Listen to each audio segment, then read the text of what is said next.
Oke, dimulai dari Efesus pasal 6. Kita baca setiap judul perikopnya sama-sama ya. Oke, antara anak-anak dengan orang tua. Baik. Anak-anak. Amin. Efesus pasal 6 ayat yang pertama. Hai anak-anak, taatilah orang tuamu di dalam Tuhan, karena demikianlah yang benar.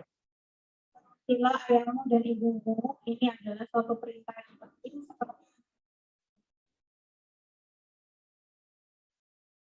supaya kamu berbahagia dan panjang umurmu di bumi. Ya.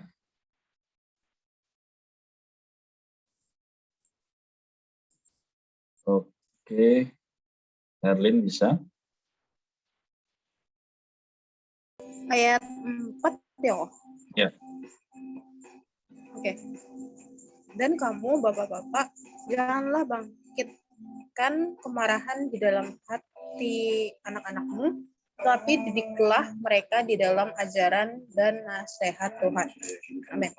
3. Antara hamba dengan Amin. Hai hamba-hamba, taatilah Tuhanmu yang di dunia dengan takut dan gentar, dan dengan tulus hati, sama seperti kamu taat kepada Kristus. 6. Jangan hanya di depan mereka saja untuk menyenangkan hati manusia, tetapi sebagai hamba-hamba Kristus yang dengan segenap hati melakukan kehendak Allah.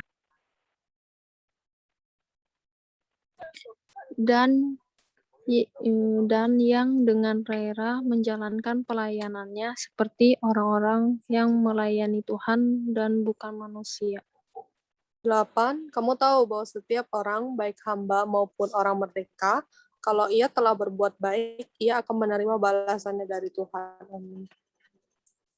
9. Dan kamu tuan-tuan, perbuatlah demikian juga terhadap mereka, dan jauhkanlah ancaman. Ingatlah bahwa Tuhan mereka dan Tuhan kamu ada di surga, dan ia tidak memandang muka. Ini peperangan yang diperlukan untuk menanggulangi musuh rohani. Akhirnya, hendaklah kamu kuat di dalam Tuhan, di dalam kekuatan kuasa-Nya. Ya. Ya. Kenakanlah seluruh perlengkapan senjata Allah, supaya kamu dapat bertahan melawan tipu muslihat iblis.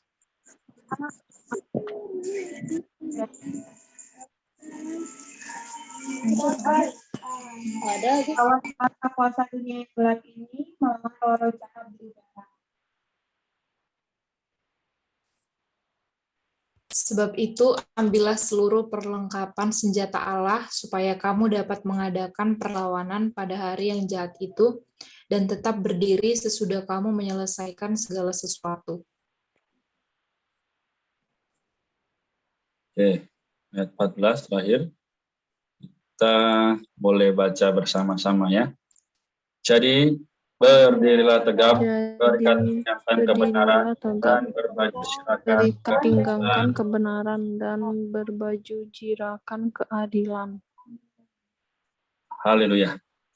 Oke, jadi dari 14 ayat ini, kita tadi juga sudah melihat video singkat di awal ya, bagaimana kitab Efesus ini, ya, bagaimana Tuhan juga merahmati kita. Ya, jadi teman-teman moga melalui firman malam ini juga menguatkan kita. Baik, adakah yang mau bertanya atau men-sharingkan firman yang dinikmati atau yang mencamah terlebih dahulu? Silakan.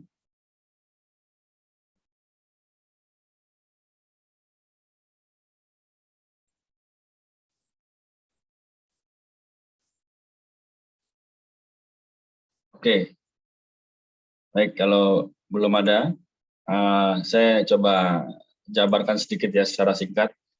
Ini teman-teman sekalian, kita sudah membahas 3 perikop ya, mengenai hari ini pembahasannya yaitu antara anak-anak dengan orang tua, tadi juga sudah dilihat di awal, antara hamba dengan Tuhan, kemudian juga peperangan yang diperlukan untuk menanggulangi musuh rohani. Teman-teman sekalian, ya ketika Paulus menulis kitab ini, ya masuk ke kitab Efesus pasal 6, dia menasihati para anak-anak. Ya. Lalu dia juga menasihati orang tua. Ya, kenapa? Karena ini sangat berhubungan dengan tata cara atau keluarga Allah. Ya. Kalau kita bisa bilang adalah tata tertib daripada keluarga Allah, ya, hidup gereja. Nah, jadi di ayat 1 sampai 4 ini kita melihat bahwa sebagaimana manusia, ya, entah itu dia menjadi anak, entah itu dia menjadi orang tua, mereka perlu apa? Saling menghormati, ya, saling menghargai. Namun yang ditaati adalah yang lebih tua. Ya. Ini kenapa? Meskipun misalnya tanya, Kak, kan ada tuh yang misalnya orang tuanya galak, ya, terus gimana naatinnya gitu. Nah, sekali lagi, meskipun bagaimana situasi, ya, kita perlu belajar taat. Taat bukan berarti ya yaudahlah apapun diikuti. Tapi taat artinya kita dengan senang hati, ya, lalu kita mendoakan. Kita tidak bersungut-sungut, kita tidak mengeluh dan sebagainya. Ya, jadi bagaimana katakan demikianlah yang benar, kita buka catatan kakinya. Dibilang di sini adalah dikatakan bukan hanya benar, tapi juga adil bagi anak-anak. Ya. Artinya sekarang situasi dunia, ya, mulai tanda kutip mengarahkan orang untuk antipati, ya, atau berkata, saya bisa kok hidup tanpa orang tua misalnya. Bahkan sudah mulai namanya mengestimasi, ya, dia berbicara kepada orang tuanya dengan nada yang bagaimana, yang kurang baik begitu. Sekarang kita lihat bagaimanapun situasi perlu datang kepada Tuhan. Ya, intinya apa? Tadi di video di awal adalah mengutamakan Kristus, mengenakan Kristus. Ya, jadi sekali lagi secara singkat saja kita lihat di ayat yang ke-8, ya. Kamu tahu bahwa setiap orang baik hamba maupun orang merdeka, kalau ia telah berbuat baik, ia akan menerima balasannya dari Tuhan. Siapapun itu, kalau dia berbuat baik, dia saling mendoakan, saling menguatkan, pasti akan diberkati. Lalu relasinya apa sama kita hari ini? Yaitu adalah bagaimana ketika kita melihat situasi sekitar, ya. Mungkin ada orang tua kita lagi kurang baik, ya, atau saudara kita lagi juga dalam kondisi yang tidak dalam sukacita gitu, ya. Kita apa? Memberikan senyum, ya. Kita mengajak mereka, contoh dan sederhana adalah berdoa. Ya. Ini semua orang bisa melakukan, tapi belum tentu semua orang mau melakukan. Maka sebagai orang Kristen, ya, kita sudah diselamatkan, marilah sama-sama mengejar ini. Karena apa? Karena kita tahu bahwa iblis tidak senang. Ayat 11 ayat 10 sampai 14-nya katakan kita perlu apa? Mengambil semua perlengkapan. Alkitab, doa, ya, iman yang menjadi tadi gambarannya supaya kita sebagai orang muda, terutama di zaman ini, tidak merosot, tapi justru apa? Menjadi kesaksian, menjadi yang berperang bersama Allah. Ya, ini yang bisa saya bagikan. Nanti kalau ada waktu lagi saya coba tambahkan. Silakan kalau ada teman-teman yang mau share atau mau tanya, diberikan waktunya.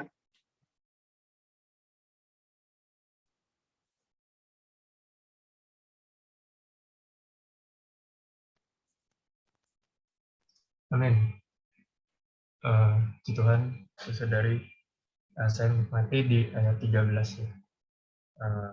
Situ dikatakan kita perlu mengambil seluruh perlengkapan senjata Allah supaya kita dapat mengadakan perlawanan pada hari yang jahat itu, tetap berdiri setelah kamu menyelesaikan segala sesuatu. Amin. Ya, seperti kita tahu, ya, hari-hari ini adalah jahat gitu ya. Ya, maka itu setiap hari kita adalah satu peperangan rohani gitu. Ya, mungkin seringkali iblis menggoda kita atau menipu kita gitu ya. Nah, maka di sini katakan kita perlu mengambil seluruh perlengkapan senjata Allah. Di catatan kaki juga disebutkan bahwa kita tidak mampu melawan iblis sendirian gitu ya. Maka itu kita perlu bersama dalam tubuh Kristus gitu. Ya, hari ini sendiri kita ya nggak bisa apa-apa gitu ya, tapi bersama setiap saudara-saudari itu kan dalam tubuh Kristus ya kita bisa kuat gitu. Amin. Puji Tuhan. Amin. Amin. Amin. Aku juga menikmati ya. Di ayat 12, sekedar menambahkan saja. Di ayat 12 ini terkesan sekali ya, karena dibilang perjuangan kita bukanlah melawan darah dan daging, tetapi melawan pemerintah-pemerintah, penguasa-penguasa, kuasa-kuasa dunia yang gelap ini, melawan roh-roh jahat di udara. Ternyata teman-teman, apa yang kita lihat itu bukan yang kita lawan gitu. Mungkin di luar kita melihat ya, ada orang yang seperti ini, ada orang yang seperti itu, dia kok jahat begini, dia kok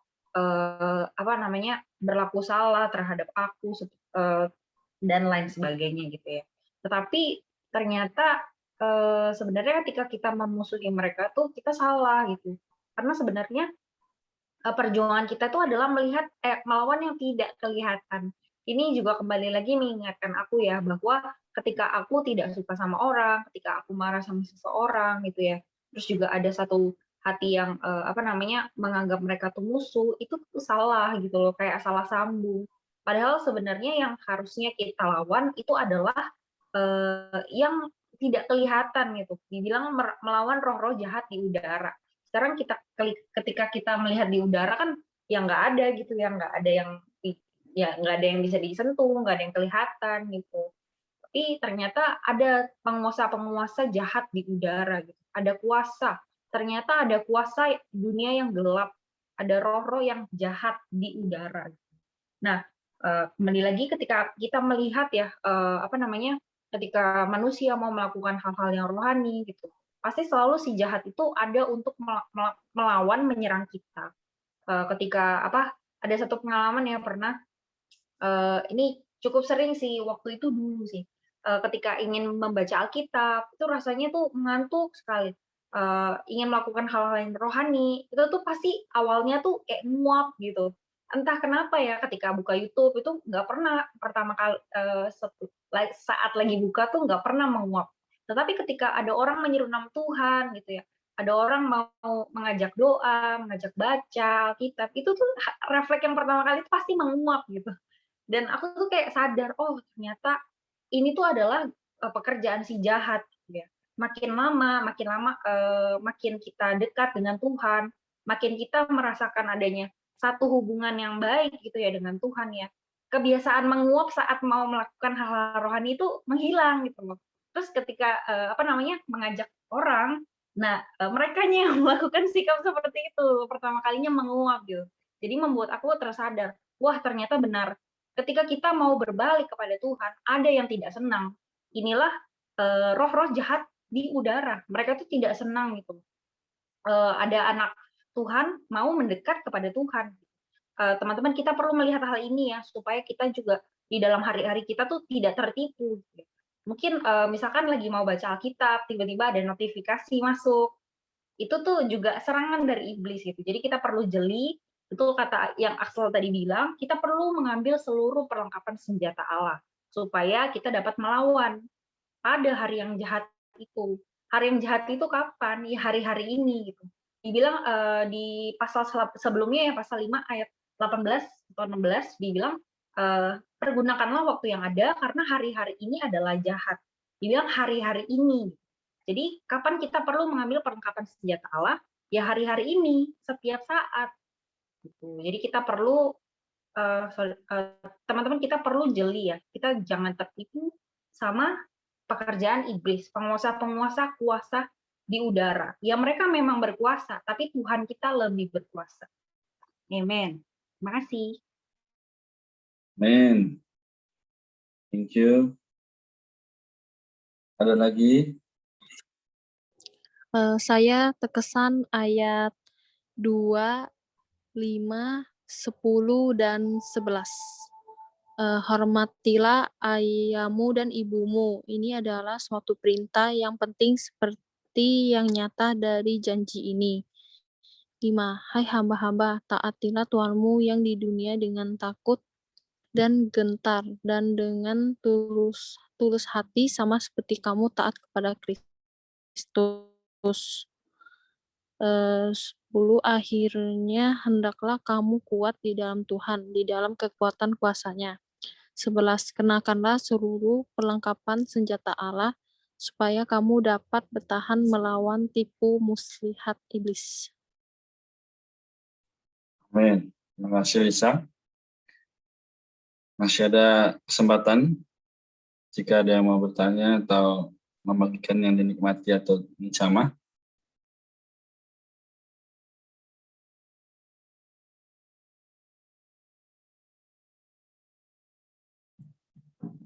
Baik, mungkin saya bertanya ya, nanti coba mungkin ada yang bisa jawab. Kenapa Paulus berkata bahwa di ayat yang ke-6 dibilang jangan hanya di hadapan mereka saja untuk menyenangkan hati manusia. Ya, kenapa? Ini Wan.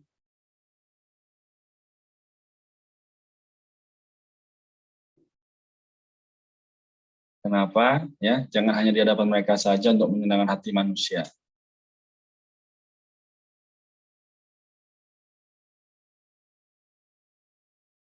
Oke. Jawabannya ada di ayatnya ya. Silakan kalau Rika mau coba. Karena itu perbuatan yang terlihat, bukan. Tapi karena kan yang terlihat itu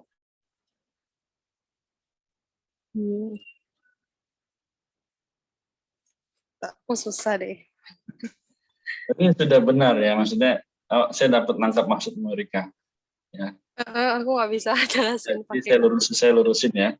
Jadi betul ya Rika bilang, karena hanya kalau kelihatan manusia aja itu bukan berarti kita benar begitu ya.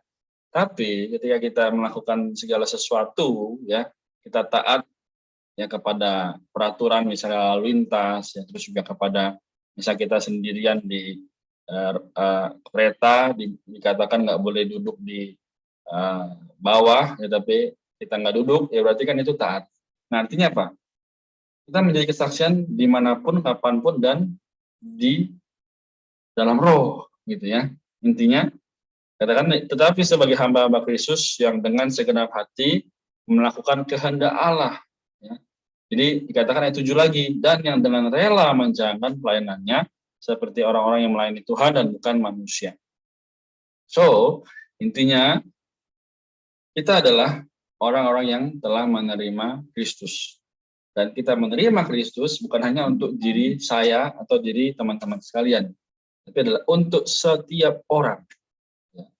Jadi tadi di gambaran itu juga sudah terlihat jelas ya, bahwa jika kita hidup sesuai dengan firman Allah, maka orang lain melihat kepada kita, mereka melihat Kristus. Nah, jadi teman-teman sekalian, mulia bagi Tuhan atas kasih-Nya, mulia bagi Tuhan atas kesetiaannya.